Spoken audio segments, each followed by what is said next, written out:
All right, so in part 2 of the video, we're going to go through the next 5 skills. So our first one today is resilience, and I'm sure you all know by now what resilience is, the ability to bounce back, or more eloquently, the capacity to recover from adversity.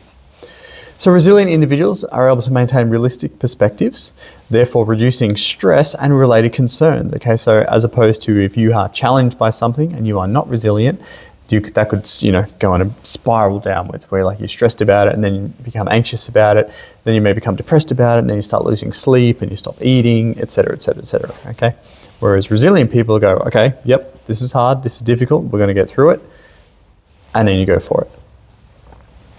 Encourages growth and healthy adaptation. All right, so most things in life, whether it's a physical thing or a mental thing or just a skill in general, you're not going to get better at it unless you are challenged, okay?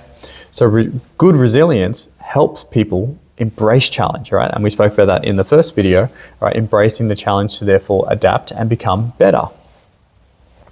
And finally, good resilience helps model coping mechanisms for others. So remember, these skills not only improve your health, but they improve the health around you.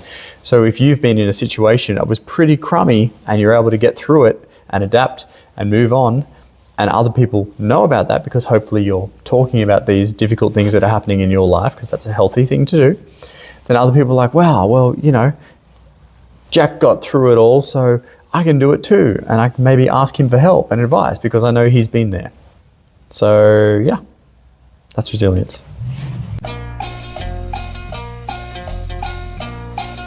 So our next skill is our coping strategies, all right? And hopefully you all have some good coping strategies to help you deal with adversity.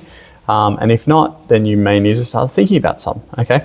So good coping strategies are techniques to manage stress and our emotions, all right? Instead of just flying off the lid all the time and just, letting your emotions rule you, which is not okay, all right? It's okay to have emotions, but you need to be able to outlet them in an appropriate way. So effective techniques will mitigate and avoid our negative behaviors, okay? So effective techniques that help cope with stress and anxiety, things that bring those levels back down. So things like relaxation techniques, all right? Going to something like the sauna or the spa or something. And also, this is an important one, cognitive reframing.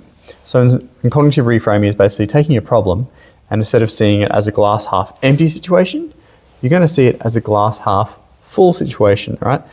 So for example, you may have been driving along the road, coming home from a party at about 10 o'clock at night, and for some reason, one or another, you've ended up on the other side of the road and you've gone down a ditch and crashed your car. Just a random example. So in that situation, you might be like, oh my gosh, what have I done? I've crashed my car. Dad's going to kill me, mum's going to kill me, or whatever. But cognitive reframing could be like, well, oh my gosh, I've crashed my car, but thankfully I didn't hit anyone. No one's hurt, no one's injured. Cars can be fixed, okay? Yes, this sucks, but it's going to be okay and we're going to get through it. So that's a good example.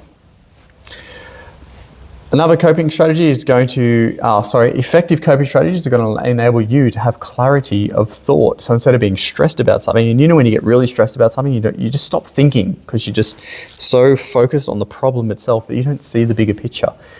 Good coping strategies don't allow your anxiety and your stress to get up too high. They keep it down low. So you can actually, problem solve the other skills. You can start to think through what is an appropriate way out of this situation.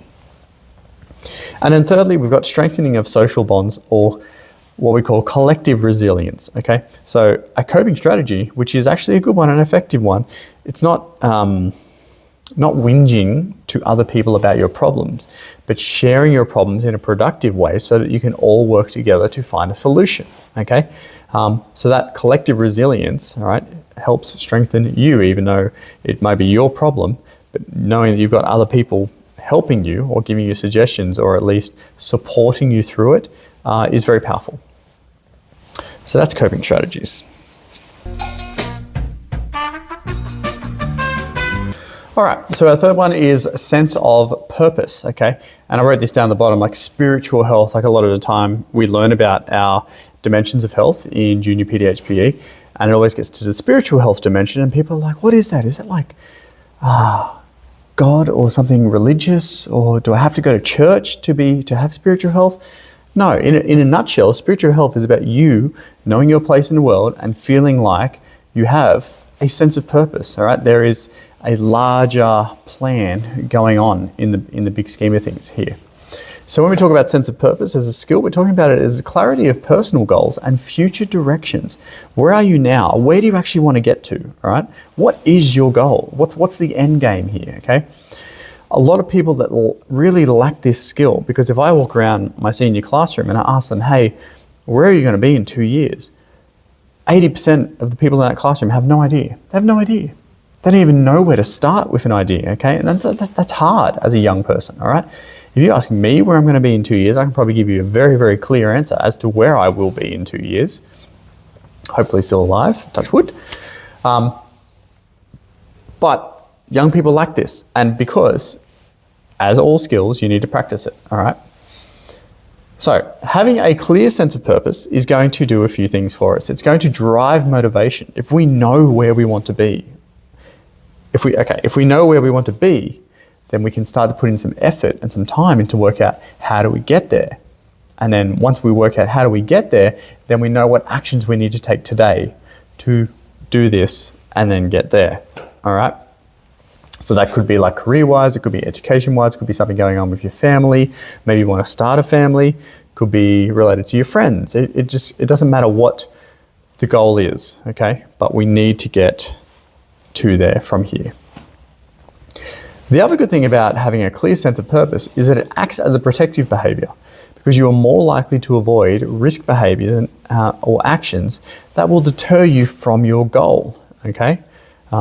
If you are very, very fixed in the fact that you know exactly what you want, and therefore your friends or your peers or something comes up and they're like, hey, have you considered doing this thing, whatever it is, then you're more likely to say no thanks, because there is a chance that that might derail me from my goal, and therefore you won't do that thing, which is good.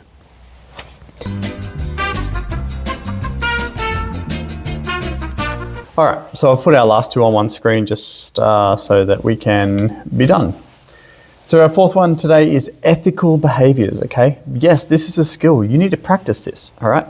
It is about always having yourself in a certain light and always behaving in a way that fosters trust, respect, and fairness, okay? Ethical behaviors is important, especially when we're looking at it from a professional standpoint. So not only as a teacher, but also if you think of other things like healthcare workers, childcare workers, all right? People need to know that if you are there to look after their children or their loved ones or, their mum or their dad or whatever it is, that you will hold yourself with ethical behaviors and therefore not do anything that would foster, mistrust or anything like that, all right?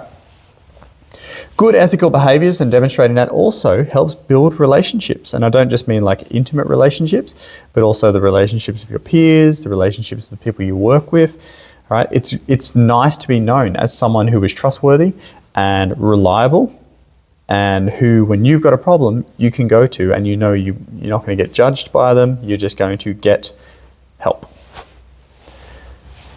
And then finally, we've got connectedness. Now, this sort of links very similar to the social one that we did in the first video. Connectedness is very simply feeling of belonging with peers and in your communities. And community could be maybe your workplace community. It could be like literally the community you live in, like Warners Bay community or whatever, or it might be like a soccer club or, various communities, okay? Having that sense of connectedness is going to reduce isolation, and therefore, there are strong links between people experiencing depression and isolation, so good communities is going to therefore reduce that indirectly. And a good community is also going to offer you greater support networks. So we talked about, resilience and connectedness and stuff. So having more people with you and supporting you and who have got your back is more likely to help you overcome adversities and therefore get through your problems easier, or at least with more support and help. So they were, over the two videos, 9 different skills that all individuals should practice using to strengthen their personality, their characteristics, and hopefully have a better health outcome. Thanks.